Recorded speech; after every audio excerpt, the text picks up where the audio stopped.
এরপর আল্লাহর হাবিব আরো বলেন, এই দুনিয়ার মানুষগুলো জানো সুদ কত মারাত্মক গুনাহ। যে বান্দাগুলো সুদ খায় আর মিনিমাম 70টা গুনাহ হয়।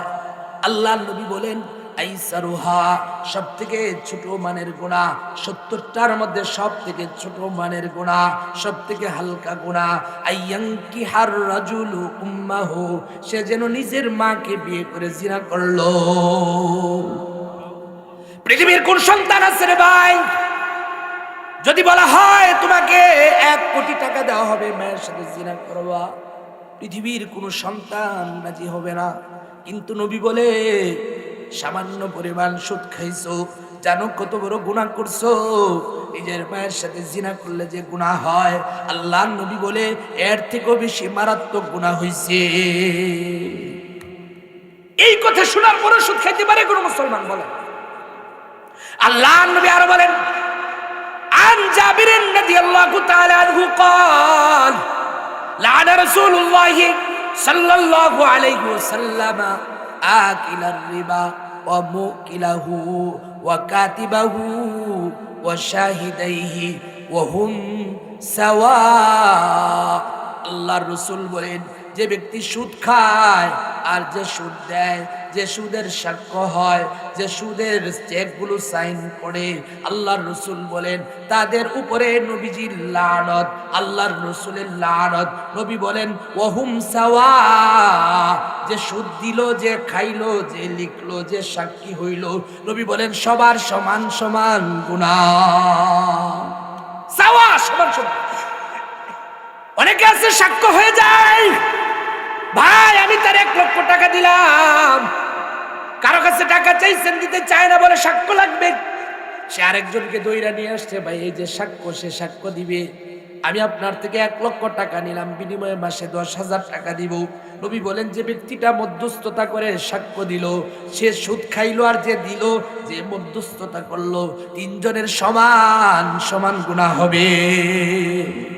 আল্লাহর হাবিব বলেন, আতাইতু লাইলাতান উসরিয়া বিকাউমিন, মেরাজের রজনীতে আমি একটা সম্প্রদায়ের দিক দিয়ে যাচ্ছিলাম। আল্লাহর রাসূল বলেন, আমি দেখলাম কিছু মানুষ ওই জাহান্নামের মধ্যে, তাদের পেটগুলো বুতুনহুম কাল বুয়ুত, এরকম ভাবে ঘরের মতো, একটা ঘর যেমন পেটগুলো এরকম বিশাল আকারে, ফিহা হাইয়াত, আর ওই পেটের মধ্যে বড় বড় সাপ দেখা যায়, সাপগুলো বাহিরের দিকে উকি দিচ্ছিল।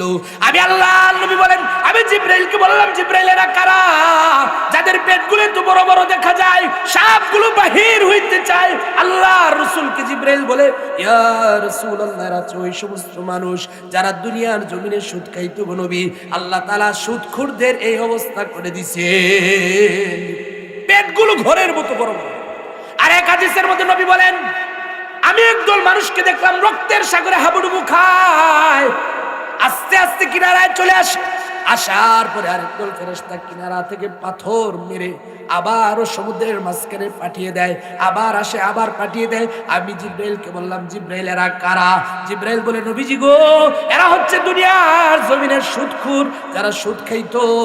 আল্লাহ রাব্বুল আলামিন তাদেরকে এভাবে শাস্তি দিতে থাকবে। তো আমি যে আয়াত তেলাওয়াত করছি সূরা বাকারার 275 নম্বর আয়াত, ইয়াতের মধ্য দিয়ে আল্লাহ তাআলা সুদখোরদের শাস্তির ব্যাপারে কি কঠিন পরিণতি হবে এগুলো আল্লাহ আলোচনা করছে। সুদ আমাদের কিছু প্রকার আগে আমরা জেনে নেই, এরপরে শাস্তিটা আমরা জানব।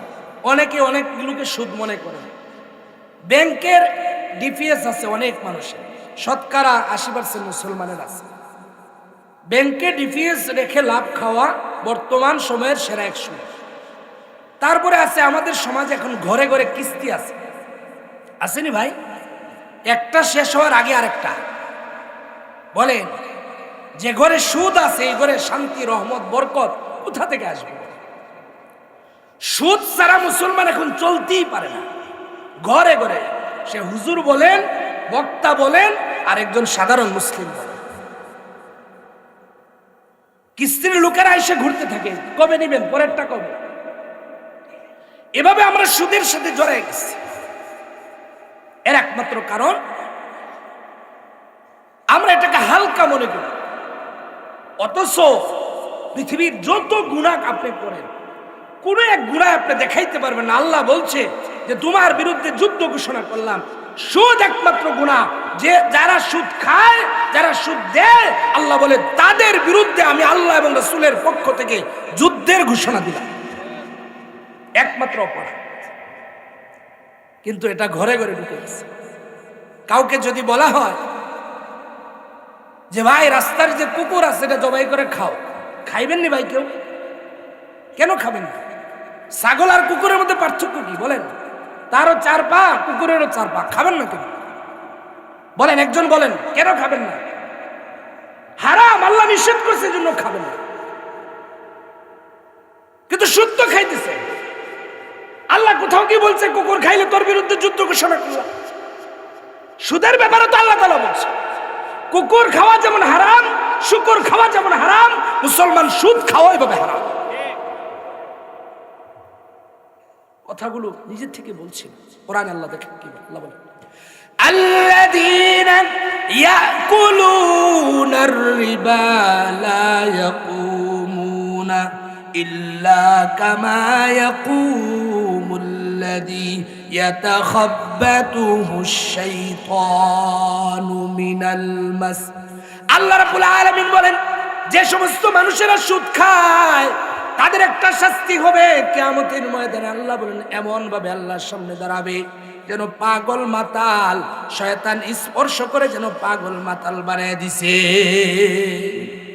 পাগল হিসেবে আল্লাহর সামনে দাঁড়াবে। সরকারে দো আলম নবী, দু জাহানের বাদশা নবী, নবী আরবি মুহাম্মদুর রাসূলুল্লাহ সাল্লাল্লাহু আলাইহি ওয়াসাল্লাম বলেন পেটটা এত বিশাল আকারের হবে সামনে সে দাঁড়াইতে পারবে না।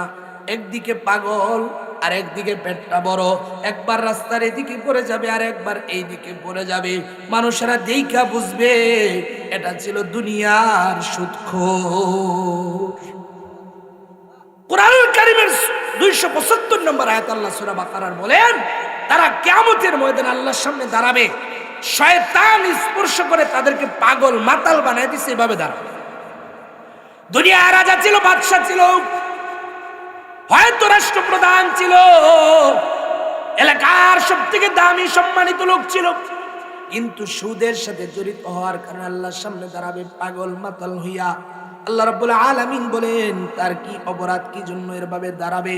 আল্লাহ বলেন তার অপরাধ হচ্ছে সে বলতো যালিকা বিআন্নাহুম ক্বালু ইন্নামাল বাইউ মিসলুর রিবা। মানুষগুলো বলতো যে দেখো সুদ কি জন্য হারাম হবে? ব্যবসা বাণিজ্য করে যেভাবে আমরা লাভ নিই, ব্যবসার মধ্যে টাকা খাটাইয়া যেভাবে লাভ হয়, সুদও এরকম লাভজনক একটা ব্যবসা। সুদ এবং ব্যবসা একই জিনিস, এই কথাও বলতো। এজন্য আল্লাহ রাব্বুল আলামিন বলেন কিয়ামতের ময়দানে এদেরকে পাগল মাতাল বানাইয়া আল্লাহ উঠাবে। সমাজের অনেকে আছে বলে আরে ভাই সুদ এটা হারাম হয়ে গেল, ব্যবসা করে লাভ হয়, আপনার টাকা দিছে আমরা লাভ দিব, আছে না নাই ভাই? আল্লাহ এই কথা দেখে আজকে বলেন নাই, 1450 বছর পূর্বে আল্লাহ তাআলা এই কথা বলে নাযিল করেছেন। এরপর আল্লাহ রাব্বুল আলামিন বলেন এই দুনিয়ার মানুষেরা, সুদকে আমি আল্লাহ হারাম করেছি, ওয়া হালাল্লাহুল বাইআ ওয়া হাররামার রিবা। ব্যবসাকে আমি আল্লাহ হালাল করেছি, সুদকে আমি আল্লাহ হারাম করেছি। সুদ হারাম, ব্যবসা হালাল। শুধু হালাল না, আল্লাহর নবী বলেন আত-তাজিরু সুদুকুল আমিন মা'আন নাবিয়্যিন ওয়াস সিদ্দীকিন ওয়াশ শুহাদাই ওয়াস সালিহিন। ব্যবসা শুধু হালাল না, নবী যে বলেন সততা আমানতদারিতার সাথে যে মানুষগুলো ব্যবসা করবে আল্লাহ রাব্বুল আলামিন তাদেরকে কিয়ামতের ময়দানে নবী, সিদ্দিক, শহীদ এবং নেককারদের সাথে জান্নাত দান করবে। নবীদের সাথে জান্নাতে যাওয়া যায়। ব্যবসা শর্ত 2টা, আমানতদারিতা এবং সততা। মুসলমানদের মধ্যে আছে 2টা ভাই? নাই। মাপে কম দেয়, মালে ভেজাল দেয়, 1 নাম্বার মাল বলে আপনাকে 3 নাম্বারটা দিচ্ছে। মিথ্যা কথা বলে, বিক্রিত মাল ফেরত নেয় না। অথচ জানেন বিক্রিত মাল ফেরত নেওয়ার ফজিলত জানেন? আল্লাহ রাসূল সাল্লাল্লাহু আলাইহি ওয়াসাল্লামের এক সাহাবী ব্যবসা শুরু করছে, 2-3 মাস ব্যবসা করতেছে। 2-3 মাস পরে এক লোক এসে বলে, ভাই আপনার থেকে মালটা নিয়েছিলাম, এটা আপনি ফেরত নেন। সাহাবী বলে, বসো। তারে নাস্তা খাওয়াইছে, এভরিথিং খাওয়াইয়া এরপরে বলে, তুমি যাও। পরের দিন আইসা দেখে ওই সাহাবীর আর ব্যবসা নাই। তো একজন জিজ্ঞাসা করে, কি ব্যাপার, আপনি ব্যবসা বন্ধ করে দিলেন? বলে, নবীজি সাল্লাল্লাহু আলাইহি ওয়াসাল্লামের অসংখ্য গণিত সুন্নত আছে, সবগুলো আমি আমল করছি, শুধু একটা সুন্নত বাকি ছিল, ব্যবসায় বিক্রিত মাল ফেরত নেওয়া। এটা আদায় করার জন্য ব্যবসা দিয়েছিলাম, ব্যবসা করার জন্য ব্যবসা দেই নাই। আমার এই সুন্নত আদায় হয়ে গেছে, আমার ব্যবসা বন্ধ হয়ে গেছে। আর আমি আপনি বিক্রিত মাল ফেরত দিতে চাই। আমরা মনে করি লস হবে না। বিক্রিত মাল যখন ফেরত নিবেন, ওই কাস্টমার সে বুঝে যাবে এখান থেকে মাল নিলে ঠকা হবে না। কোনো কারণে যদি সমস্যা হয়, এটা ফেরত দেওয়ার সুযোগ আছে, আপনার কাস্টমার আরো বাড়বে। আর আপনি ফেরত নিবেন না, বলবে ওর দোকানে যাওয়া যাবে না। আমরা যেটা বলছি, এই জন্য বিক্রিত মাল ফেরত নেওয়া। ব্যবসার কিছু নিয়ম আছে, ব্যবসা যে ইবাদত। আল্লাহ রসুলের কোনো হাদিস আছে যে রসুল বলছেন, মসজিদের ইমাম সাহেব আমার সাথে জান্নাতে যাবে? দেখাইতে পারবেন কোনো হাদিস? মুয়াজ্জিন সাহেব রসুলের সাথে জান্নাতে যাবে? কোনো হাদিস নেই।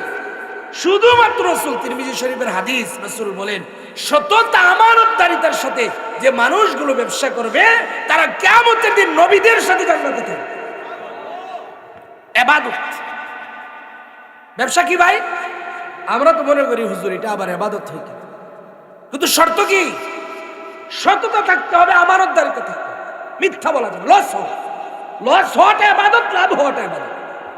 ব্যবসায় লস হয়েছে, আপনার ইবাদত হয়েছে, সওয়াব হয়েছে। লাভ হয়েছে, আপনার সততা আছে, আপনার ইবাদত হয়েছে, সওয়াব হয়েছে। আল্লাহ কোরআন কারীমে বলছেন, ওয়াতাসিমু বিহাবলিল্লাহি জামিআও ওয়ালা তাফাররাকু, তোমরা আল্লাহর রশিকে মজবুত করে দাও। মুফাসসিরিনে কেরামগণ বলেন, রশি বলতে কোরআনকে বোঝানো হয়েছে। কেউ যদি উপর থেকে পড়ে যায়, কিছুদিন আগেও ঢাকায় একটা ছেলে পড়ে গেছে, ওরা সারাদিন লাগাইয়া ওটা খনন করে তারপরে ছেলেটাকে উঠাইছে, এরপরে মারা গেছে। তো উপর থেকে পড়লে একটা রশি ফেললে, রশিটা ধরতে কয়টা আঙ্গুল লাগবে বলেন? কেউ যদি 2 আঙ্গুল দিয়ে ধরে, ওরা উঠানো সম্ভব হবে? 3টা দিয়ে ধরলে সম্ভব হবে না। আল্লাহ যেহেতু রশি ধরতে বলছেন, তার মানে হচ্ছে কি, আমরা অনেক নিচে আছি। কোথায় আছি ভাই? কোরআনের আরেক আয়াত থেকে বোঝা যায়, কুল নাহবিতু মিনহা জামিআ। আল্লাহ আদম আলাইহিস সালামকে জান্নাত থেকে বের হওয়ার কথা বলেন, তাহলে উখরুজ বলতেন, এই বের হও। আল্লাহ বের হওয়ার কথা বলেন, কুল নাহবিতু মিনহা জামিআ। আল্লাহ বলেন, এই আদম, তোমরা জান্নাত থেকে নিচে নেমে যাও। কোথায় নামতে বলছেন ভাই? নিচে। তো আমরা নিচে নেমে আসছি, তাহলে উপরে জান্নাত আছে। উপরে উঠতে গেলে কি করতে হবে? আবার রশি ধরতে হবে। আবার রশি ধরবেন, রশিকেও ফালাইতে হবে না? আপনি রশি ধরবেন কিভাবে? না, কেউ একজন রশি ফালাইতে হবে। রশিটা আবার মজবুত হইতে হবে। একটা সিরা রশি ফালাই দিলে আপনি ধরলেন, বইলে তো আরো ব্যথা পাবেন। আবার যারা ধরবে তারা মজবুত করে ধরতে হবে, 5 আঙ্গুল দিয়ে ধরতে হবে। তাহলে আল্লাহ রশি ফালাইছেন কোরআন, ফামান তাবিআ হুদায়া ফালা খাউফুন আলাইহিম ওয়ালা হুম ইয়াহজানুন। আল্লাহ বলছেন, যারা আমার এই কোরআনের অনুসরণ করবে, কোরআন গ্রহণ করবে, তাদের চিন্তা নাই, টেনশন নাই। আল্লাহ রশিকে, কোরআনকে রশি বানায় পাঠাইছেন ধরার জন্য। হাতের 5 আঙ্গুল যেমন লাগে, ঠিক 5টা জিনিস দিয়ে কোরআন ধরতে হবে।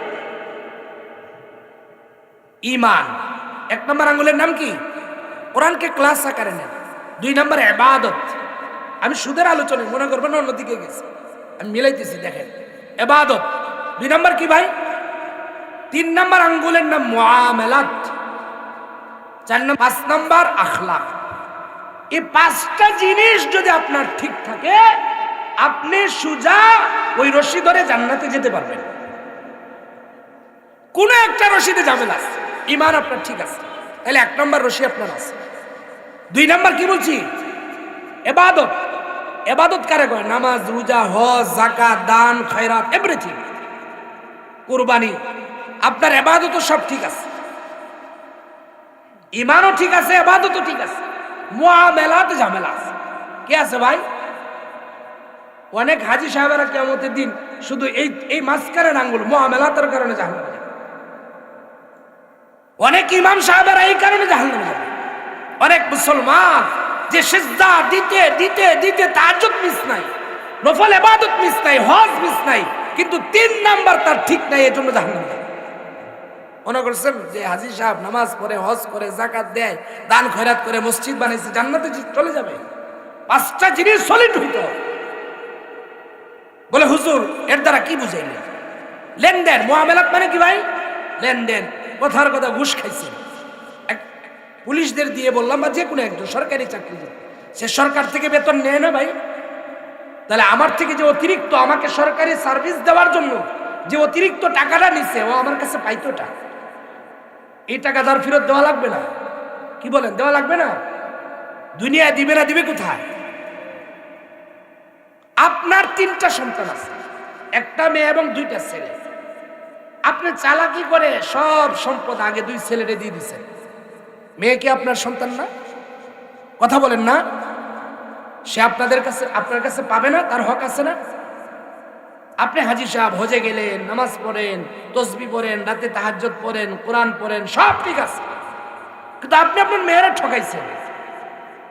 সে হয়তো দুনিয়ায় বলে নাই, আপনার সম্মানার্থে বলে নাই, মনে মনে তার কষ্ট, দেখো আমার বাবা আমারে দেয় নাই, মায়েরা আমারে ঠকাইছে। সে কিয়ামতের দিন ছেড়ে দিবে আপনারে?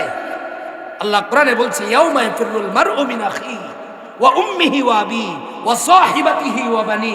আল্লাহ বলে, ভাই ভাইরে দেখলে পালাবে, সন্তান মারে দেখলে পালাবে, বাবারে দেখলে পালাবে, স্ত্রীকে স্বামী দেখলে পালাবে। কেন পালাবে? ওই দিন যে আমার কাছে একটা নেকি চায়, ওই দিন আপনাকে ছেড়ে দিবে। এজন্য আল্লাহর রাসূল বলেন, সরকার দু আলম নবী, দু জাহানের বাদশা নবী, নবী আরবি মুহাম্মদুর রাসূলুল্লাহ সাল্লাল্লাহু আলাইহি ওয়াসাল্লাম বলেন, ও সাহাবীরা বলো তো দেখি সবথেকে বড় মিসকিন কারা? সাহাবীরা বললেন, ইয়া রাসূলুল্লাহ, যাদের টাকা পয়সা নাই, যাদের ধন সম্পদ নাই, মানুষের কাছে এরকম কিছু চাইয়া টাইয়া খায়, এরা সবথেকে বড় মিসকিন। নবী বলে, না রে, তারা কখনোই মিসকিন হইতে পারে না। নবীজি তাহলে মিসকিন কারা? আল্লাহর নবী বলেন, এ আমার সাহাবীরা, কিয়ামতের ময়দানে এরকম বহু ঈমানওয়ালা, যাদের ঈমানের মধ্যে কোনো ঝামেলা নাই, ইবাদতওয়ালা, যার নামাজ রোজা হজ যাকাত ইবাদতে ভরপুর আমলনামা, যার জিন্দেগিতে তাহাজ্জুদের আমল আছে, জিকিরের আমল আছে, নফল ইবাদত আছে, উমরার আমল আছে, আল্লাহ রাব্বুল আলামিনের সিদ্ধান্ত হবে তুমি জান্নাতে যাও। লোকটা জান্নাতে যাবে, পিছন দিক থেকে একজন দাঁড়ায় বলবে, আল্লাহ একটু কথা আছে, কি বলতে চাও? ডাক দিয়ে বলবে, মালিক, এই লোকটা দুনিয়ার জমিনে আমার কাছ থেকে ঘুষ নিয়েছিল, সুদ নিয়েছিল রে মালিক, আমি তার সন্তান ছিলাম, মেয়ে সন্তান, এজন্য আমাকে সম্পদ দেয় নাই। আল্লাহ, আমার জমিন এরকম 1 বিঘা 1 হাত সে দখল করে নিয়েছিল। আল্লাহ, তার দুনিয়া পাওয়ার ছিল, শক্তি ছিল, কিছু বলতে পারি নাই।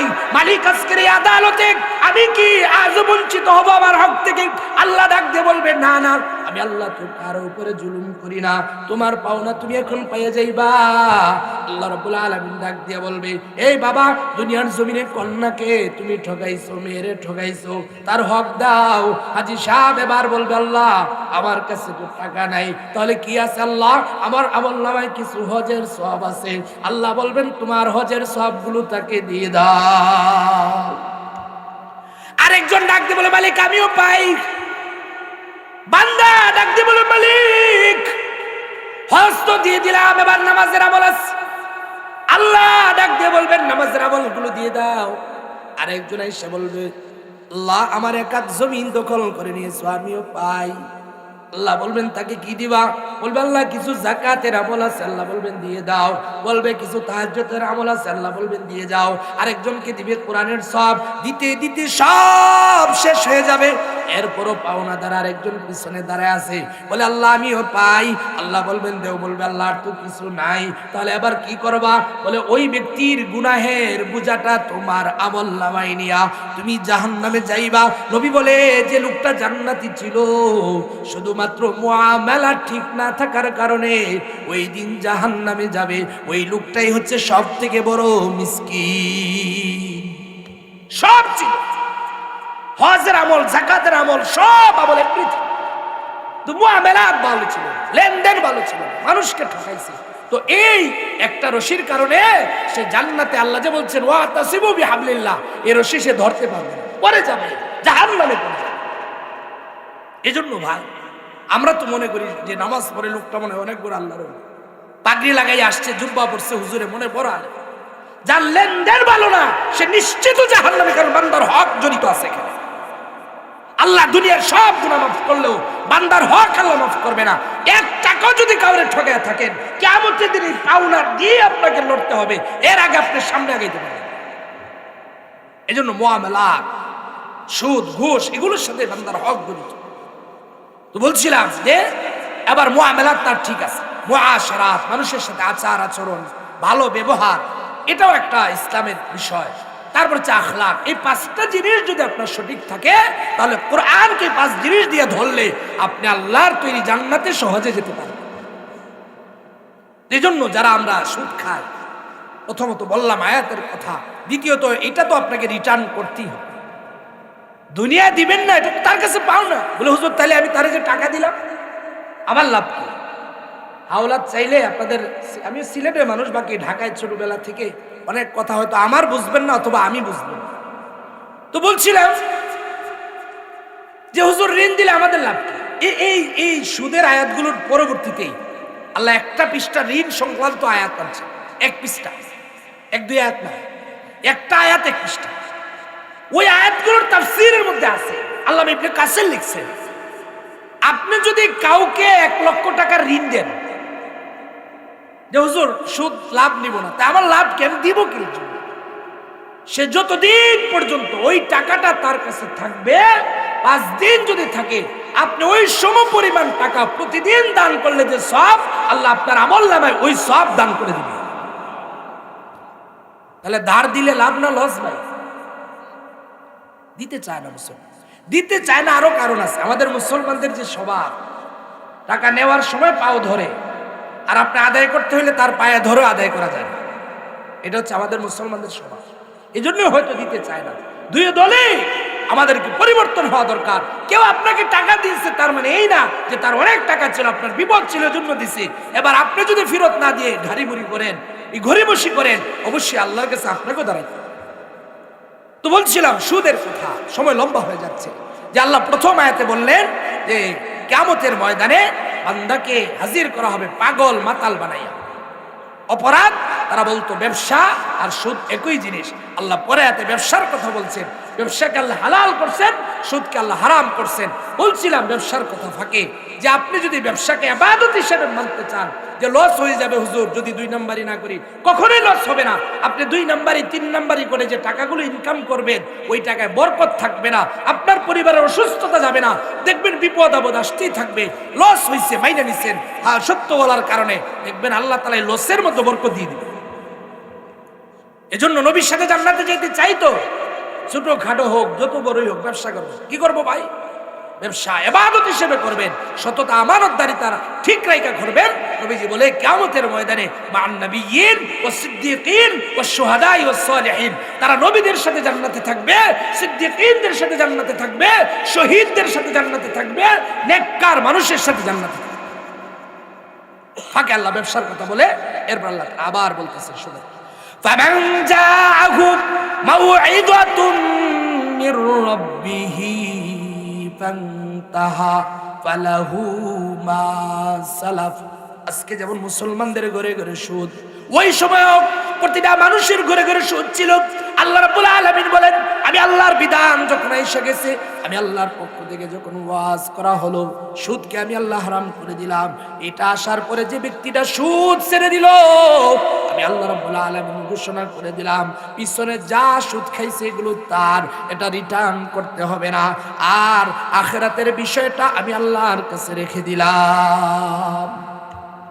এরপর আল্লাহ বলেন, ওয়ামান আদা, আমি আল্লাহ ঘোষণা করে দিলাম সুদ হারাম। শুধু হারাম না, সরকার দু আলম নবী, দু জাহানের বাদশা নবী, নবী আরবি মুহাম্মদুর রাসূলুল্লাহ সাল্লাল্লাহু আলাইহি ওয়াসাল্লাম বলেন, দিরহামু দিবান, একটা দিরহাম যদি কেউ সুদ খায়, ইয়াকুলুহুর রাজুলু, কোন ব্যক্তি যদি 1 দিরহাম সুদ খায়, নবী বলেন জানো এটা কত মারাত্মক গুনাহ। আসাদ্দু মিন সিত্তি ওয়া সালাতিনা জিনিয়াতান, যে ব্যক্তি 1টা দিরহাম সুদ খাইলো সে যেন 36 বার জিনা করলে যে গুনাহ হয়, নবী বলে এর থেকে মারাত্মক গুনাহ করে ফেলছে। 36 বার গুনাহ করলে যে জিনা করলে যে গুনাহ, রাসূল বলে 1 দিরহাম সুদ খাওয়ার কারণে ওহু আসাদ্দ, এটা আরো মারাত্মক গুনাহ। এরপর আল্লাহর হাবিব আরো বলেন, এই দুনিয়ার মানুষগুলো জানো সুদ কত মারাত্মক গুনাহ। যে বান্দাগুলো সুদ খায় আর মিনিমাম 70টা গুনাহ হয়। আল্লাহর নবী বলেন আইসারুহা, সব থেকে ছোট মানের গুনাহ, 70টার মধ্যে সব থেকে ছোট মানের গুনাহ, সব থেকে হালকা গুনাহ, আইয়াঙ্কি হার রাজুলু উম্মাহু, সে যেন নিজের মাকে বিয়ে করে জিনা করলো। 70টা গুনাহ, 70 বাবা, হাদিসের শব্দ। 70টা দরজা সুদের, 70টা স্তর গুনাহের, এর মধ্যে সর্বনিম্ন গুনাহ রাসূল বলে নিজের মায়ের সাথে জিনা করা।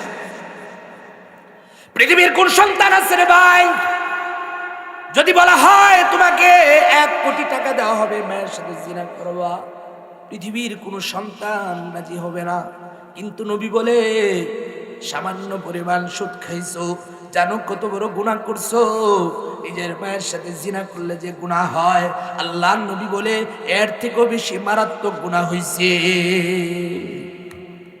এই কথা শোনার পরে সুদ খাইতে পারে কোন মুসলমান? বলে আল্লাহর নবী আরো বলেন, আন জাবির রাদিয়াল্লাহু তাআলা আনহু قال লা'না রাসূলুল্লাহ সাল্লাল্লাহু আলাইহি ওয়াসাল্লাম আকিলার রিবা ওয়া মুকিলাহু ওয়া কাতিবাহু ওয়া শাহিদাইহি ওয়া হুম সাওয়া।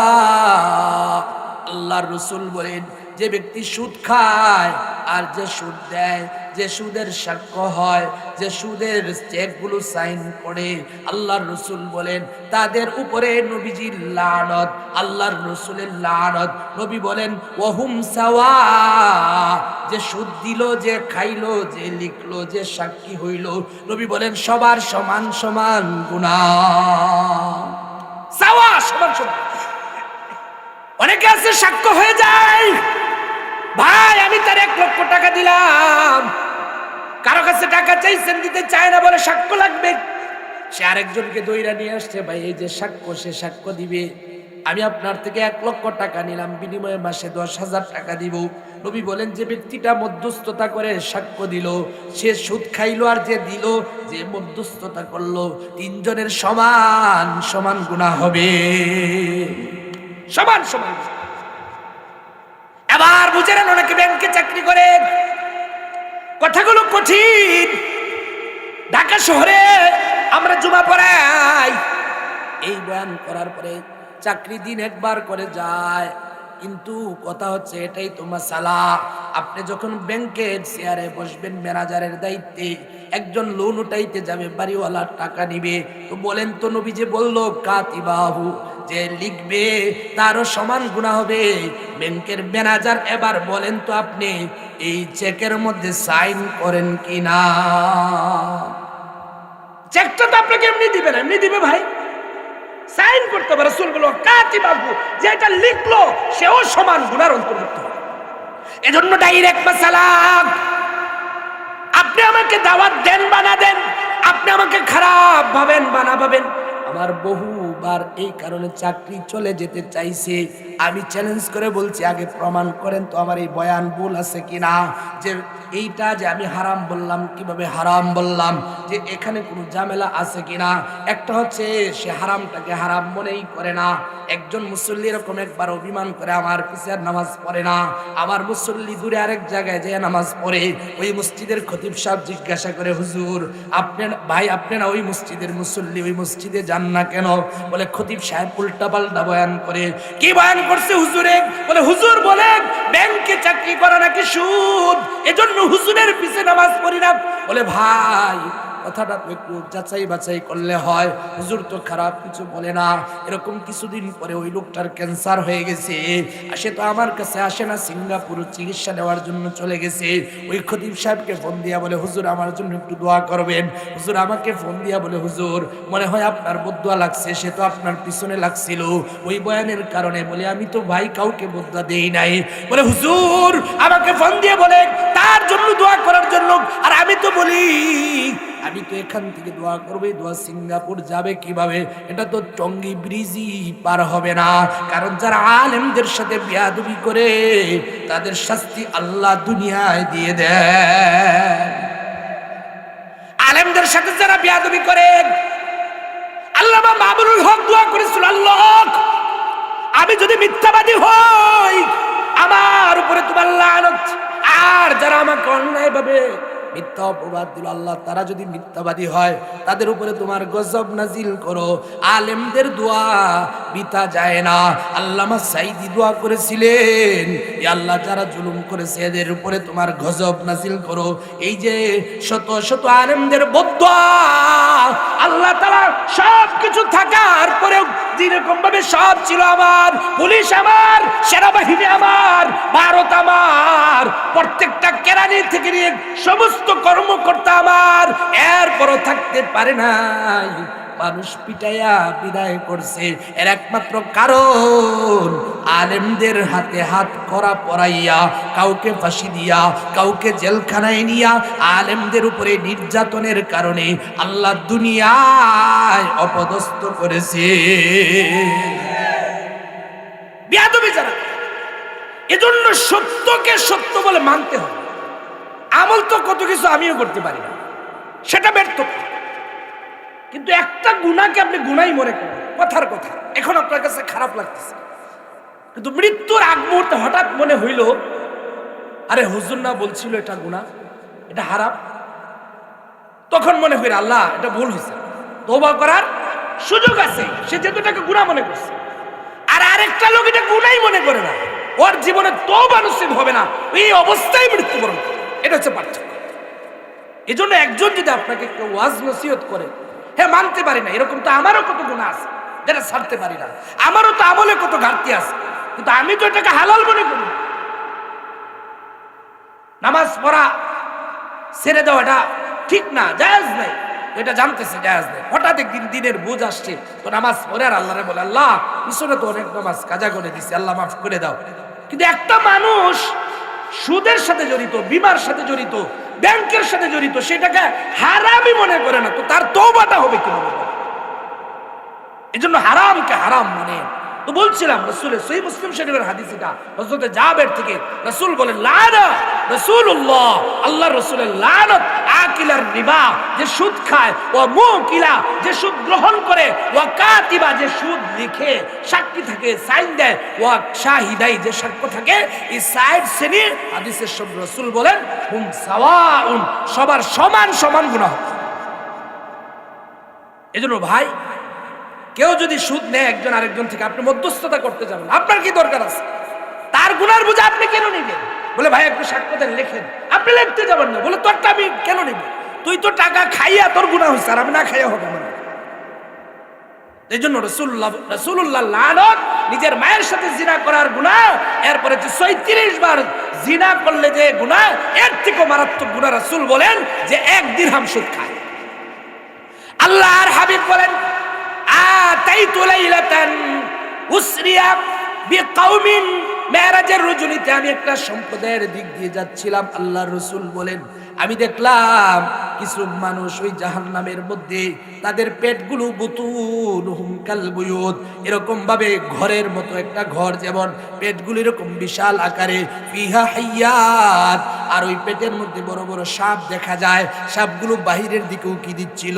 আমি আল্লাহর নবী বলেন, আমি জিবরাইলকে বললাম, জিবরাইল এরা কারা যাদের পেটগুলো এত বড় বড় দেখা যায়, সাপগুলো বাহির হইতে চায়? আল্লাহর রাসূলকে জিবরাইল বলে, ইয়া রাসূলুল্লাহ, এরা ওই সমস্ত মানুষ যারা দুনিয়ার জমিনে সুদ খাইতো গো নবী। আল্লাহ তাআলা সুদখোরদের এই অবস্থা করে দিছে, পেটগুলো ঘরের মতো বড় বড়। আর এক হাদিসের মধ্যে নবী বলেন, আমি একদল মানুষকে দেখলাম রক্তের সাগরে হাবুডুবু খায়, আস্তে আস্তে কিনারায় চলে আসে। আসার পরে আরেকদল ফেরেশতা কিনারা থেকে পাথর মেরে আবারও সমুদ্রের মাঝখানে পাঠিয়ে দেয়, আবার আসে, আবার পাঠিয়ে দেয়। আমি জিব্রাইলকে বললাম, জিব্রাইল এরা কারা? জিব্রাইল বলে, নবীজি গো, এরা হচ্ছে দুনিয়ার জমিনের সুদখোর, যারা সুদ খাইতো। আল্লাহ রাব্বুল আলামিন তাদেরকে এভাবে শাস্তি দিতে থাকবে। এজন্য সুদের উপরে বলতে গেলে মোটামুটি 2-1 ঘন্টা দরকার। আমি গুছিয়ে নিয়ে আসতেছি, মূল কথাগুলো বললাম। কোরআনে পাইলাম যে কিয়ামতের দিন পাগল মাতাল হবে। হাদিস 3টা শোনাইলাম। একটা হচ্ছে রাসূল বলছেন 36 বার জিনা করলে যে গুনাহ, এটা ইবনে মাজাহ শরীফের হাদিস। এর থেকে বেশি গুনাহ নিজের মায়ের সাথে জিনা করার গুনাহ, এটা ইবনে মাজাহর হাদিস। এরপর অভিশাপ, রাসূলের লানত, এটা সহিহ মুসলিম শরীফের হাদিস। এই যে হাদিসগুলো থেকে বোঝা যায় সুদ কত মারাত্মক গুনাহ। এরপর আল্লাহ রাব্বুল আলামিন পরে আয়াতে বলেন, ইয়ামহাকুল্লাহুর রিবা ওয়া ইউরবিস সাদাকাত। সুদ, আল্লাহ রাব্বুল আলামিন বলেন সুদের যত ইনকাম আছে আল্লাহ তাআলা এগুলো ধ্বংস করে দেয়, এবং দান খায়রাতের মাধ্যমে যে টাকাগুলো আপনি দান করলেন আল্লাহ তাআলা এগুলো বাড়ায়া দেয়। সুদ সম্পদ নষ্ট করে দেয়, দান খায়রাত সম্পদ বাড়ায়া দেয়। কথাটা আমাদের যুক্তিতে উল্টাপাল্টা মনে হতো যে হুজুর দান করলাম তো এটা তো কমে গেল, আর সুদ এটা তো পাইলাম লাভ। আর আল্লাহ বলতেছে সুদ মানুষের সম্পদকে নষ্ট করে দেয়, দান খায়রাত মানুষের সম্পদ বাড়ায় দেয়। দুনিয়ার উদাহরণ দিয়ে যদি বুঝাই, আপনাদের এলাকায় কুকুর আছে? কুকুর সবাই বলেন, কুকুর বাচ্চা দেয় কটা? 8টা 10টা, 4-5টা মিনিমাম, এটা সর্বনিম্ন। ছাগল বাচ্চা দেয় কটা? কুকুর কেউ জবাই করে খায়, ছাগল খায়, বাচ্চা দেয় 1টা 2টা। প্রতিদিন শত শত ছাগল জবাই হয়। আজকে যদি আপনাদের কথার কথা যে মহল্লাবাসীর 100 ছাগলের দরকার, সিলেটের শহরে কোথাও পাওয়া যাবে না? কুকুর যদি 100 দরকার হয় পাইবেন? কেন পাবেন না? কুকুর তো কেউ খায় না, জবাই করে না, সেই রকম প্রতিবার 10টা 8টা করে বাচ্চা দেয়, এরপরও পাবেন না কেন? এটা হারাম। হারামে আল্লাহ বরকত রাখে নাই। ছাগল হালাল, আল্লাহ হালালের বরকত রাখছে, এটুকু পাবে। এজন্য যারা সুদ খায়, ঘুষ খায়, ওদের টাকা এগুলো সাময়িক, এগুলোর মধ্যে শান্তি নেই। বাসায় গিয়ে দেখে ছেলে অসুস্থ, বউ অসুস্থ, বউ কথা শুনে না, উল্টা পাল্টা করে, এভাবে আল্লাহ তাআলা তার জীবনের সমস্ত রহমত বরকত কেড়ে নেন। আর যে সুদ খায় না, দান করছেন, যে হুজুর দান করলাম 1000 টাকা, কথার কথা দিলাম, তো আমার অ্যাকাউন্ট থেকে 1000 টাকা কমে গেল না? তো আল্লাহ বলতেছে ইউরবিস সাদাকাত, এটা বৃদ্ধি পায়, বাড়ে। এটা কিভাবে বাড়ে? আল্লাহ কোরআন কারীমের অনেক আয়াত আছে, কয়েকটা আয়াত শোনাবো। এটা বোঝার জন্য আরেকটু ছোট করে বলি। কথার কথা, আপনি বাসায় গেছেন, গিয়ে দেখেন আপনার বিবি সাহেব অসুস্থ, সুদ খাইছেন 1 লাখ টাকা, ঘুষ খাইছেন 1 লাখ টাকা, বাসায় গিয়ে দেখেন বিবি সাহেব অসুস্থ, হসপিটালে নিয়ে গেছেন, সিলেট হয়নি, ঢাকা নিয়ে গেছেন, হয় নাই, উসমান হাদির মতো কথার কথা সিঙ্গাপুর নিয়ে গেছেন, সেখানেও হয় নাই, এভাবে আপনি আরো দেশে নিয়ে গেছেন, করতে করতে আপনার কয়েক লাখ চলে গেছে। খাইছেন মাত্র 1 লাখ, আপনার চলে গেছে 5 লাখ। আরেকটা লোক আসেই তার কাছে 1000 টাকা, সে আল্লাহর রাস্তায় 1000 টাকা দান করে দিছে। বাড়ি গিয়ে দেখে বউ সুস্থ আছে, পরিবারের সবাই সুস্থ আছে, কোনো ঝামেলা নাই, তার বছরে একদিন নাফাও কিনা লাগে না, তো তার খরচ নাই। আল্লাহ এভাবেই সম্পদে, আল্লাহ বলে দানের মাধ্যমে আমি সম্পদ বাড়ায় দেই, আর সুদের মাধ্যমে আমি সম্পদ নষ্ট করি। এরপরে সম্পদের দানের 2টা প্রকার। একটা হচ্ছে যাকাত, যেটা আপনাকে দিতেই হবে, এটা কোনো ছাড় নাই। নামাজ যেমন ফরজ, পর্দা যেমন ফরজ, হজ যেমন ফরজ, এভাবে কিছু সম্পদ যাকাত দেওয়া এটাও ফরজ, সবার উপরে না, সম্পদশালীদের উপরে, নিসাব পরিমাণ সম্পদের মালিক যে তার উপরে, এটা আপনাকে দিতেই হবে।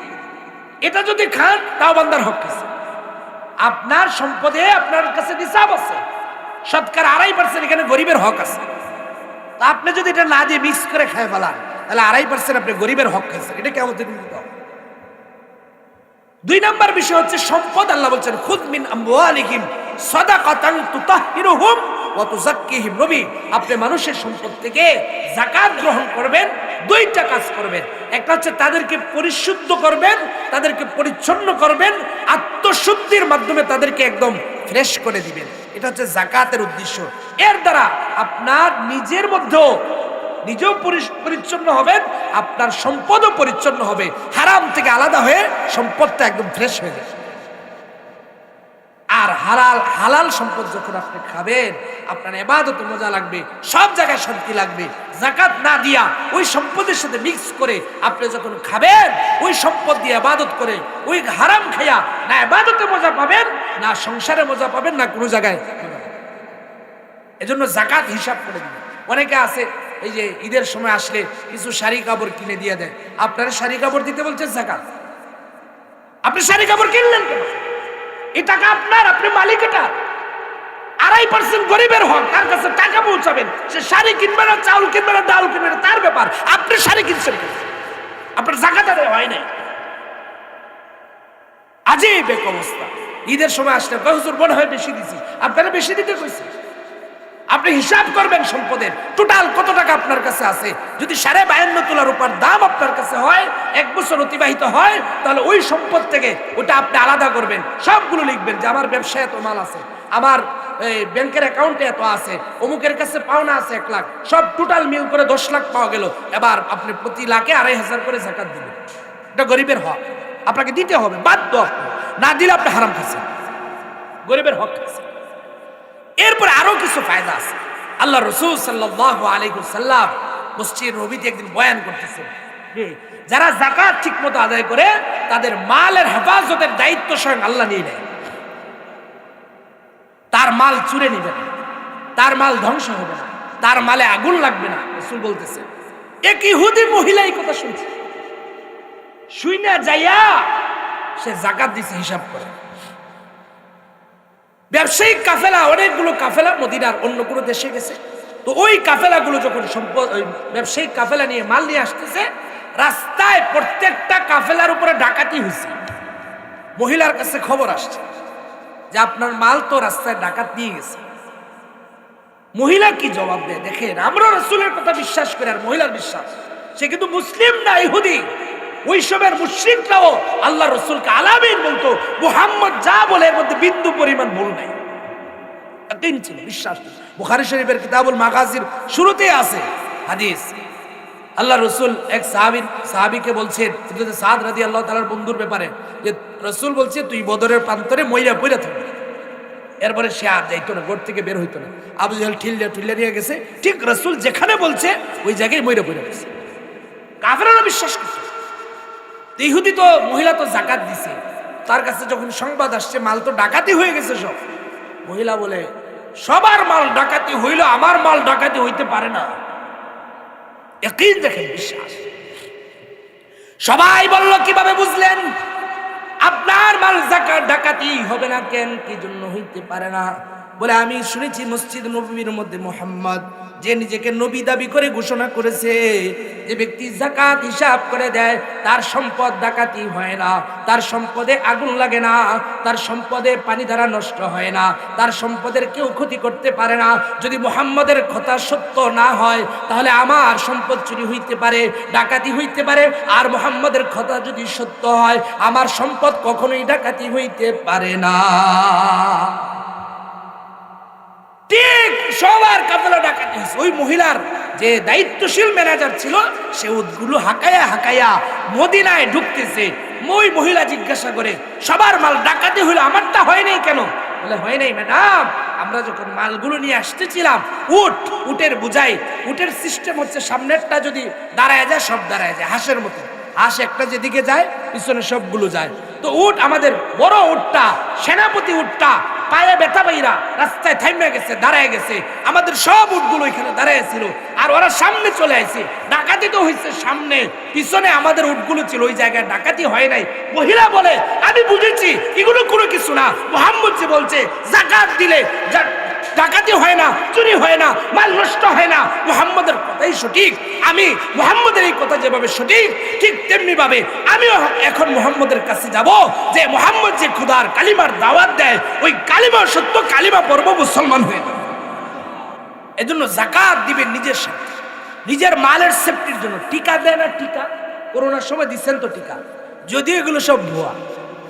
এই টিকা দিয়ে অ্যালার্জি হয়েছে, আরো ক্ষতি হয়েছে। বাকি দিছি তো একটা আশায় যাতে করোনা না হয়, আমিও দিছি, আপনিও দিছি। এই টিকা দিছে রোগ থেকে বাঁচার জন্য। সম্পদের টিকা হচ্ছে যাকাত। আপনি বছরে একবার হিসাব করে যাকাত দিবেন, আল্লাহ তাআলা আপনার সম্পদে বরকত দিবেই দিবে। ওয়ায়ুরবিস সাদাকাত, আল্লাহ এখানে কেউ কেউ লিখছেন যে এর দ্বারা আল্লাহ বুঝাইছে সম্পদ বাড়তেও থাকবে। হিসাব করে যাকাত দিবেন। এই বছর 10 লাখ টাকার যাকাত দিচ্ছেন, কথার কথা।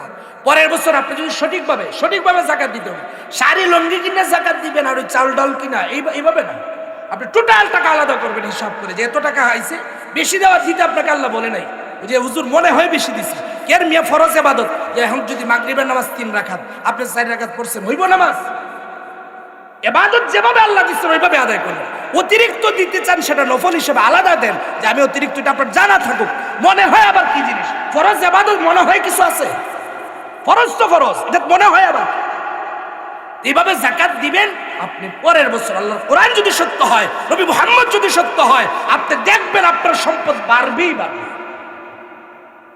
ওয়ায়ুরবিস সাদাকাত, এটা হচ্ছে যাকাতের কথা বললাম। আরেকটা হচ্ছে নফল দান। নফল দান করা। রাসূল সাল্লাল্লাহু আলাইহি ওয়াসাল্লাম কোরআনের আয়াত যদি শুনাইতে যায়, আপনারা আধা ঘন্টা শুধু আয়াতই শোনাবেন, এরপরে কয়েকটা শোনাবেন। আল্লাহ রাসূল বলছেন, আপনি যখন দান করবেন, এই দান মানুষের গুনাহগুলোকে মিটায় দেয়। গুনাহগুলোকে আল্লাহ রাসূল বলেন, পানি যেভাবে আগুন নিভায় দেয়, দান মানুষের গুনাহগুলোকে এভাবে মিটায় দেয়। দান মানুষের মুসিবত দূর করে দেয়, বিপদ আপদ। পয়গম্বর ঈসা আলাইহিস সালাম এর কাছে তার উম্মতেরা যায় বলছে যে আমাদের এক ধূপা আছে, লন্ডি কি বলে আপনাদের এলাকায়? লন্ডির যে কাজ করে ধূপা বলে তো নাকি? ওই ধূপা মানুষের কাপড় চুরি করে বিক্রি করে দেয়। তো তার জ্বালায় অতিষ্ঠ, আপনি একটু দোয়া করেন আল্লাহ যেন তার দুনিয়া থেকে উঠে নিয়ে যায়। ঈসা আলাইহিস সালাম দোয়া করছে, নবীর দোয়া, এটা তো বৃথা হবে না। পরের দিন গিয়ে দেখে নবীর উম্মতেরা ঈসা আলাইহিস সালামের, যে লোক তো মরে নাই। ঈসা আলাইহিস সালাম বললেন মারা যাবে। আবার ঈসা আলাইহিস সালামের কাছে তারা গেছে, গিয়ে বলছে এই লোকটা তো মরে নাই। তো আল্লাহর কাছে দোয়া করছেন, আল্লাহ তুমি না বললে এই লোকটা আজই মারা যাবে, তো এই লোক তো মরে নাই। আল্লাহ তাআলা ডাক দিয়ে বলে, ঈসা আমি তো তাকে মারার জন্য একটা বিষাক্ত সাপ পাঠিয়েছিলাম, সাপটা এখনো তার কাপড়ের গাঁটুরির ভিতরে আছে। তুমি বিশ্বাস না হলে কাপড়ের গাঁটুরি খুলে দেখো, আমি তাকে মারার জন্য যে সাপটা পাঠাইছিলাম ওটা এখনো আছে। পয়গম্বর ঈসা আলাইহিস সালাম গাঁটি খুললা দেখে সাপ আছে, মুখটা বন্ধ আছে। ডাক দিয়ে বলে, সাপ ওই আল্লাহর কসম দিয়ে বলছি তোকে না আল্লাহ তাআলা পাঠাইছে তাকে মারার জন্য, কথা বল, কেন তুই মারিস নাই? সাপ জবাব দিয়া বলে, হে নবী, হে আল্লাহর নবী ঈসা আলাইহিস সালাম, আমি তো এসেছিলাম তাকে মারার জন্য, তাকে কামড় দেওয়ার জন্য, কিন্তু সে রাস্তা দিয়ে আসার সময় যখন দোকানে আসতেছিল তার কাছে 3টা রুটি ছিল, তার জোহরের খাবার। রাস্তায় এক ভিক্ষুক চাইছে, সাথে সাথে একটা রুটি দিয়ে দিছে। ভিক্ষুক বলে, আল্লাহ তোমার আয় রুজিতে বরকত দান করুক। সে আরেকটা রুটি দিয়ে দিছে, বলে আল্লাহ তোমার ব্যবসায় বরকত দান করুক। সে আরেকটা রুটি দিয়ে দিছে। এবার ওই লোক দোয়া করতেছে, আল্লাহ তোমার হায়াতে বরকত দান করুক। এই যে 3টা রুটি দান করেছে, আল্লাহ রাব্বুল আলামিন আমাকে মারার জন্য পাঠিয়েছিল। এই দোয়ার পরবর্তীতে আল্লাহ আরেকজন ফেরেশতা পাঠাইয়া আমার মুখকে আল্লাহ তাআলা বন্ধ করে দিছে। এজন্য রে ভাই, দান আমার সম্পদ যেমনি ভাবে বাড়ায়, দান আমার বিপদ আপদ দূর করে দেয়, আমার মুসিবত দূর করে দেয়, আমার সমস্ত কল্যাণের দরজাগুলো খুলে দেয়। আর দান শুধু দুনিয়ার কল্যাণ খুলে দেয় তা নয়, কবরের প্রশ্নগুলো আমার জন্য সহজ হয়ে যায়। হযরতে খাদিজা রাদিয়াল্লাহু তাআলা আনহা লক্ষ লক্ষ কোটি কোটি টাকার মালিক আম্মা জান খাদিজা আল্লাহর নবীকে বিয়ে করার পরে এমন ভাবে দান করা শুরু করছেন, দিতে দিতে একজন শিল্পপতি মহিলা, মক্কার মধ্যে ধনী মহিলা, এমন দান করছেন, নবীর ঘরে যখন সংসার করে 1 দিন 2 দিন না, মাস টু মাস ঘরের চুলায় আগুন জ্বলে না। একজন শিল্পপতি মহিলা, এত সম্পদ, রাসূলের ঘরে আয়েশা রাসূলের কাছে সব সম্পদ দিয়া বলছেন, নবী মুহাম্মদ আমার স্বামী, আপনার যেখানে মন চায় ওই জায়গায় আমার সম্পদ ব্যয় করতে করতে এমন হইছে ঘরের চুলায় আগুন জ্বলছে। হযরত আয়েশা বলতেন, আপনি কি বুড়ো মহিলাদের ভুলতে পারেন না? আল্লাহর রাসূল বলতেন, আয়েশা তোমরা আজকে সুখের দিনে আমার সাথী, খাদিজা যেদিন আমার সাথে ছিল আমার কিছুই ছিল না, খাদিজা আমার দুঃখের দিনের সাথে ছিল, ওই খাদিজাকে আমি কি করে বলবো? এই খাদিজা যেদিন ইন্তেকাল করবে, আল্লাহ রাসূলের সামনে বসে বসে কান্না করতেছে। নবীজি ডাক দিয়ে বলেন, খাদিজা কাঁদো কেন? ডাক দিয়ে বলে, নবীজি হয়তো আমি আর দুনিয়ার জমিনে বেশি দিন বাঁচবো না গো নবী। ও নবী, আমার স্বামী আমার দীর্ঘদিন আপনার খেদমত করেছি, আমার এখন টেনশন হয় আমি যদি দুনিয়া থেকে চলে যাই কে আপনি নবীর দেখাশোনা করবে? নবী গো কাফেররা নির্যাতন করত, আমি দৌড়াইয়া চলে যেতাম, আমার আত্মীয় স্বজন নিয়ে বাধা দিতাম, আপনাকে আমি ঘরে বাইরে রক্ষা করতাম। নবী মার খাইয়া ঘরে আসতেন, আমি আমার সন্তানের মতো করে আপনাকে লালন পালন করছি গো নবী। নিজের সন্তানকে যেমনি ভাবে মানুষ সেবা যত্ন করে আপনি আমার স্বামী হিসেবে তো করছি, আপনার সব দায়িত্ব পালন করছি গো নবী। নবীজি গো হয়তো আমি দুনিয়া থেকে বিদায় হয়ে যাব, বিদায় হওয়ার পরে আমি টেনশন করতেছি আমার স্বামীর সেবা যত্ন কে করবে, আমার স্বামীকে কে দেখবে? ফাতেমা পাশে বসা ডাক দিয়ে বলে, আম্মা আপনি টেনশন করবেন না, আমি ফাতেমা আমার বাবার দেখাশোনা করব। খাদিজা কান্না করতেছে, আল্লাহ নবী ডাক দিয়ে বলে, ফাতেমা বললো তো আমার দেখাশোনা করবে। খাদিজা এরপরও কাঁদো কেন? বলে, নবীজি গো আমার যে বড় ভয় লাগে, হয়তো আমার মৃত্যু হয়ে যাবে কবরে গো নবী, আমি একা একা কিভাবে থাকবো গো নবী? নবীজি আপনি আমাকে একটা ওয়াদা দেন না, আমার ইন্তিকালের পরে আপনি যাইয়া কবরের পাশে একটু দাঁড়াইয়া থাকবেন গো নবী, আপনি নবী আমার জানাজার ইমামতি করবেন। নবী গো আপনার একটা জামা দিয়া আমার কাফনের কাপড়টা বরাইয়া আমার কবরের পাশে একটু দাঁড়াইয়া থাকবেন গো নবী, আপনি যতক্ষণ পর্যন্ত নিশ্চিত না হবেন গো নবী আপনি কবরের পাশ থেকে কিন্তু সরবেন না। আমার বড় ভয় লাগে, আল্লাহ না জানি আমাকে কবরের প্রশ্নের উত্তর দিতে না পারার কারণে পাকড়াও করে ফেলে। আল্লাহ রাসূল ডাক দিয়ে বলে, খাদিজা রে তুমি কি বলো সব? যে আসমান জমিনের মালিক তোমার নাম ধরে তোমাকে সালাম দিয়েছে, যে আসমান জমিনের মালিকের প্রতি ভালোবাসা রাইখা তোমার দুনিয়ার সমস্ত সম্পদ তুমি দান করে দিয়েছো, খাদিজা তুমি টেনশন করো না, আমি নবী ওয়াদা দিলাম তোমার ইন্তেকালের পরে তুমি যেগুলো বলেছো আমি সবগুলো আদায় করব। খাদিজার ইন্তেকাল হয়ে গেছে, আল্লাহর নবী জানাজা পড়াইয়া কাফনের কাপড় দিয়া কবরের পাশে দাঁড়ায় আছে। জিবরাইল এসে বলে, নবী আপনি কি জন্য দাঁড়ায় আছেন? বলে, খাদিজাকে আমি ওয়াদা দিছি, খাদিজা যতক্ষণ পর্যন্ত প্রশ্নের উত্তর দিতে না পারবে আমি তার কবর ছেড়ে যাব না। আল্লাহ ডাক দিয়ে বলে, জিবরিল আমার বন্ধুকে একটু শোনায় দে জিবরিল, খাদিজা দ্বীনের জন্য ইসলামের জন্য এত বেশি দান করেছে রে জিবরাইল, আজকে যদি খাদিজা কবরের প্রশ্নের উত্তর দিতে না পারে ফেরেশতার প্রশ্নের উত্তর আমি স্বয়ং আল্লাহ দিয়ে দেব। খাদিজার সব ইসলামের জন্য। এজন্য আল্লাহ রাব্বুল আলামিন বলেন, ওয়াইরবিস সাদাকাত, এই দুনিয়ার মানুষগুলো রে আল্লাহর রাস্তায় দান করলে শুধু পারেন মালিক, এরা একটু জানতে চাই কি পরিমাণ বাড়ে।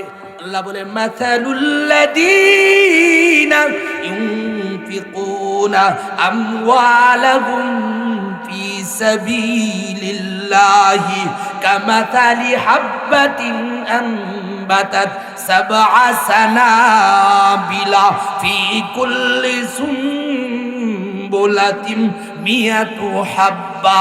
আল্লাহ ডাক দিয়ে বলেন, এই দুনিয়ার মানুষেরা তোমরা যখন আল্লাহর রাস্তায় একটা টাকা দান করবা তোমরা জানো এটা একটা শস্য দানার মতো। আল্লাহ বলেন, এই একটা শস্য দানা থেকে 7টা করে শীষ হয়, প্রত্যেক শীষের মধ্যে 100 করে দানা হয়, অর্থাৎ তোমরা যদি আল্লাহর রাস্তায় 1 টাকা দান করো আল্লাহ রাব্বুল আলামিন 700 গুণে বাড়ায় দিবে রাব্বুল আলামিন। আর যদি না দেয় আমাদের কি হবে? আল্লাহ কোরআনুল কারীমে ডাক দিয়ে বলেন, ওয়াল্লাযীনা الذين يكنزون الذهب والفضة ولا ينفقونها في سبيل الله আল্লাহ বলে যারা সম্পদ জমা করে রাখে, স্বর্ণ রূপা ধন সম্পদ জমায়, আল্লাহর রাস্তায় দান করে না, নবী গো ফাবাশশিরহুম বিআযাবিন আলিম, আপনি এদেরকে সুসংবাদ শোনান। আল্লাহ তাআলা বলে সুসংবাদ শোনান। কিসের সুসংবাদ? বলে যন্ত্রণাদায়ক শাস্তির সুসংবাদ। যন্ত্রণাদায়ক শাস্তির কখনো সুসংবাদ হয় না, হয় দুঃসংবাদ। আল্লাহ যেন আমাদেরকে টেস্ট দিয়া বলে, আল্লাহ যেন আমাদেরকে তিরস্কার করে বলে সম্পদ দান করবি না, আয় আয় আমি আল্লাহ সুসংবাদ দিলাম, পিটাবো, যন্ত্রণাদায়ক শাস্তি দিব। মালিক শাস্তি দিলে কি আমাদের ভয় লাগবে না? আল্লাহ ডাক দিয়ে বলে এই দুনিয়ার মানুষেরা রে, আরো শুনে নেন, ইয়াউমা ইউহমা আলাইহা ফি নারি জাহান্নাম ফাতুকওয়া বিহা জিবাহুহুম জুনুবুহুম ওয়া দুহুরুহুম হাদা মা কানাজতুম লিআনফুসিকুম ফাযুকু মা কুনতুম তাকনিজুন। আল্লাহ রাব্বুল আলামিন বলে যারা সম্পদ আল্লাহর রাস্তায় দান করে না, শুধু জমায় আর জমায়, যাকাতও দেয় না, দানও করে না, আল্লাহ বলে তোমার সম্পদগুলো কোরআনুল কারীমের আয়াত জাহান্নামের মধ্যে আল্লাহ তাআলা পুরাবে, পুরাইয়া উত্তপ্ত কইরা এই সম্পদগুলোকে গলাইয়া আল্লাহ বলে জিবাহুম ওয়া জুনুবুহুম ওয়া দুহুরুহুম, কপালে দাগ দেওয়া হবে, পার্শ্বে দাগ দেওয়া হবে, পিঠে দাগ দেওয়া হবে, মানে সেকা দেওয়া হবে। হাদা মা কানাজতুম, সম্পদ নিজেই বলবে আমি তোমার সম্পদ দুনিয়ায় তুমি শুধু জমা করেছিলা, তোমার গাও মসজিদের মাহফিলও দেও নাই, মসজিদও দেও নাই, হুজুররা তোমার কাছে গিয়েছিল দেও নাই, এই যে সম্পদ জমা করেছিল রে বান্দা, এই শাস্তি তুমি ভোগ করতে থাকো।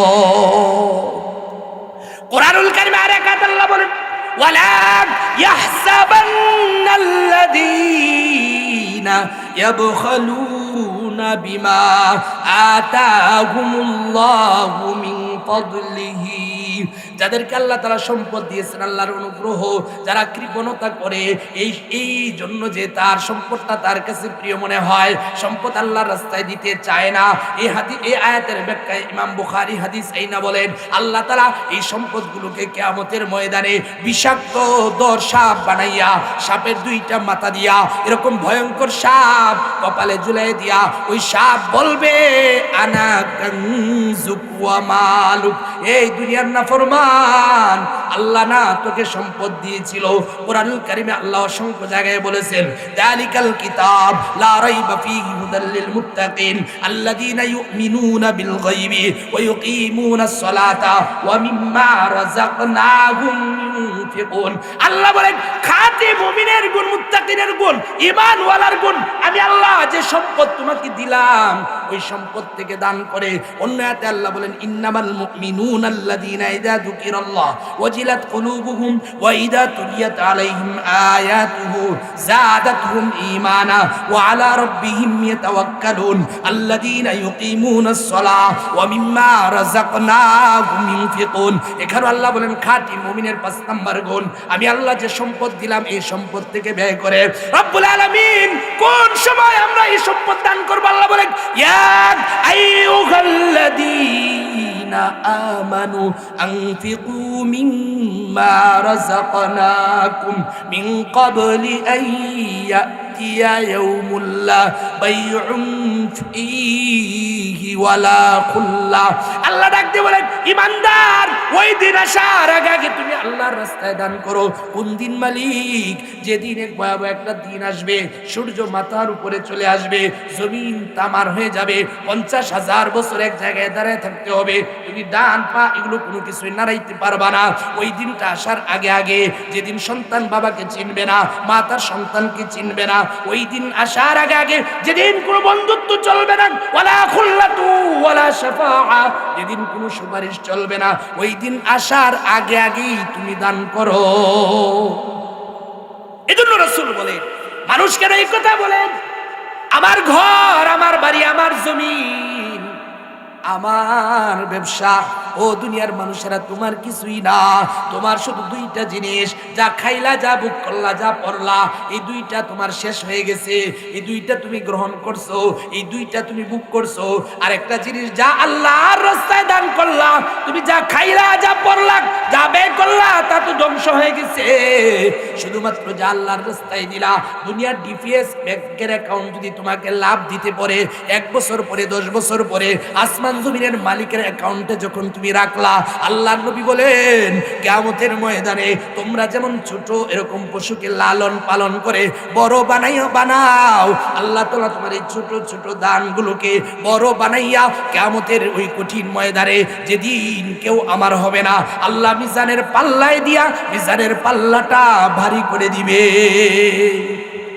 দানের এজন্য আল্লাহ বলে, মান দাল্লাযী ইউকরিদুল্লাহ আরদান হাসানান ফায়ুদাইফাহু লাহু আদআফান কাসীরা। বললাম, মালিক তুমি কি হিসাবে আমাদের থেকে নিতে চাও? আল্লাহ বলে, আমাকে কিছু ঋণ দে। ঋণ দিলে কি হয়? বলে, ঋণ দিলে তো রিটার্ন নেয়, ফেরত পাওয়া যায়। আমরা যদি একজন আরেকজনকে ধার দেই, ফেরত পাওয়া যায়। আল্লাহ বলে, আমাকে ধার দে। মালিক তোমার কি অভাব আছে? বলে, না না, আমার কোনো অভাব নাই। একটা দিন তুই তো এরকম হয়ে যাবি, কেউ তোর পাশে দাঁড়াবে না, কেউ তোকে চিনবে না। আমি আল্লাহ তো তোরে বানাইছি রে, আমি কিভাবে তোরে জাহান্নামে দিব? আমি আল্লাহ তো তোরে জাহান্নামে দেওয়ার জন্য বানাই নাই। তোর মা তোকে জন্ম দিয়েছেন, এত আদর যদি তোর মা করতে পারে, তোর বাবা তোকে জন্ম দিয়েছেন, তোর বাবা যদি তোকে এত আদর করতে পারে, আমি আসমান জমিনের মালিক তো আদর কইরা বানাইছি তোরে, নিজের কুদরতি হাত দ্বারা বানাইছি। তোর মা তো তোরে বানাই নাই, তোর বাবাও তোরে বানাই নাই। বিপদে পড়লে তারা যেমন কান্না করে, তাদের যেমন দয়া লাগে, মায়া লাগে, আমি আসমান জমিনের মালিক আল্লাহ চাই তোরে জান্নাত দিতে। মালিক তাইলে কিভাবে দিবা? বলে, আমাকে যে ঋণগুলো দিবি, ফায়ুদাইফাহু লাহু আদআফান কাসীরা, আমি আল্লাহ এটাকে বহু বহু গুণে বাড়াইয়া কিয়ামতের ময়দানে তোকে দান করে দিব। এভাবে আল্লাহ তাআলা দিবে। আয়াত শুনাইলে, বহু আয়াত শুনাইলে। ছোট্ট একটা ঘটনা দিয়ে শেষ করছি। হযরত উসমান রাদিয়াল্লাহু তাআলা আনহু নবীজির কাছে একটু গিয়ে বলছে, ইয়া রাসূলুল্লাহ, আপনি আমাকে কিছু দেন। রাসূল একে একে সবার ঘরে পাঠাইছেন, স্ত্রীদের ঘরে, কারো ঘরে কিছু নাই। নবীজি বললেন, উসমানের কাছে যাও, গিয়ে আমার কথা বলো, তাহলে উসমান তোমাকে কিছু দিবে। সাহাবী যখন উসমান রাদিয়াল্লাহু তাআলা আনহুর কাছে গেছে, ঘরের কাছে যে শুনে উসমান তার ঘরের এক মহিলাকে বলতেছে, বাটিতে তেল এত বেশি জ্বালাইলা কেন? এটা কম দিলা না কেন? এই যে তেলটা বেশি জ্বললো, এভাবে শাসাইতেছে, রাগ করতেছে। ওই লোকটার মন খারাপ হয়েছে যে একটা লোক 1 ফুটা তেলের জন্য যেভাবে তার ঘরের মানুষকে ঝাড়ি দেয়, তো সে আমাকে কি দান করবে? বাইরে আসছে, এসে বলতেছে যে নবীজির সাহাবী উসমান, আল্লাহ রাসূল পাঠাইছেন আমাকে কিছু দেওয়ার জন্য। তো ওই সাথে সাথে উসমান গনি 3000 দিনার এই ব্যক্তিকে দান করে দিয়েছে। ওই লোকটা ডাক দিয়ে বলে, উসমান, ঘরের ভিতরের ব্যক্তিটার তুমি কি একই ব্যক্তি কিনা যে 1 ফুটা তেলের জন্য তার ঘরের মহিলাদেরকে উপরে রাগ করছে? তুমি কি ওই পুরুষটাই কিনা যে 3000 স্বর্ণ মুদ্রা দান করে দিলে, দিনার দান করে দিলে? উসমান বলে, হ্যাঁ আমি তো সেই ব্যক্তি। উসমান, এটা কিভাবে সম্ভব? উসমান জবাব দেয়, ঘরের ভিতরে যে 1 ফুটা তেল জ্বলছে, এর জন্য আল্লাহ আমাকে জিজ্ঞাসা করবে তেল কেন বেশি জ্বালাইলাম, এটার হিসাব আল্লাহ আমার থেকে নিবে। আর আমি তোমাকে যে 3000 টাকা দিলাম, 3000 দিনার দিলাম, এটার হিসাব আল্লাহ আমার থেকে নিবে না, বরং আল্লাহর অ্যাকাউন্টে জমা করে দিলাম। কিয়ামতের ময়দানে আমি উসমান আল্লাহর থেকে এর হিসাব নেব। এই হচ্ছে দানের